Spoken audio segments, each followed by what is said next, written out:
యేసుక్రీస్తు నామంలో బెతస్తా విడుదల పరిచర్య తరపున మీకు ప్రేమపూర్వకమైన వందనాలు. ఈ దిన వాక్య ధ్యానము, ఆయన వారికి త్వరగా న్యాయము తీర్చును. లూకాసు వార్త 18వ అధ్యాయము 8వ వచనం. దేవుడు ఈ అన్యాయమైన న్యాయాధిపతి వంటి వాడని యేసు ప్రభు చెప్పడం లేదు. ఆయన ఉద్దేశం ఇది. న్యాయం కోసం పదే పదే బ్రతిమలాడుచుండగా ఈ అన్యాయస్తుడైన న్యాయాధిపతి లొంగి న్యాయం తీర్చినప్పుడు లోకమంతటి మీద ఉన్న న్యాయవంతుడైన న్యాయాధిపతి వదలకుండా ఎడతెగక ప్రార్థించే తన ప్రజలకు మరింకెంత ఖచ్చితంగా న్యాయం చేస్తాడు అంటే, దేవుని ప్రజలు వదలకుండా అడుగుతూ ఉండడం ద్వారా తాము కోరుకున్నది ఏదైనా అది తమకు మేలుకరమైనది అయినా లేకపోయినా దాన్ని సాధించుకోవచ్చు అని కాదు.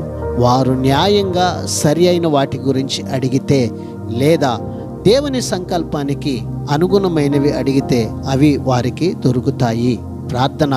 మహాపరిశుద్ధుడా, మహోన్నతుడా, జీవాధిపతి, మా మంచి యేసయ్య, నీ మహాకృపను బట్టి ప్రేమించి మరొక నూతన దినాన్ని మాకిచ్చినందుకు నీకు వందనాలు, స్తోత్రాలు చెల్లిస్తూ నీ ప్రజలమైన మేము నీ సన్నిధిలో ప్రార్థిస్తుండగా మీరు మాకు త్వరగా న్యాయం చేసే దేవుడై ఉన్నందుకు నీకు వందనాలు చెల్లిస్తూ, ప్రభువా, ఈ దినాన్ని మీరు ఇచ్చిన ఈ వాక్యాన్ని బట్టి ఈ నీ ప్రజలందరి కొరకు ప్రభువా న్యాయమైనటువంటి నీ కార్యం ఈ కుటుంబాలలో వీరి జీవితాల్లో జరుగునట్లుగా నజరేయుడైన యేసు నామములో ఈ బిడ్డలను మీ చేతులకు అప్పగిస్తూ ఉండగా నీ కార్యాన్ని అత్యంత శక్తివంతంగా జరిగించి మీరు మహిమ పొందమని యేసు నామములో ప్రార్థించి అడిగి వేడుకుంటున్నాము తండ్రి.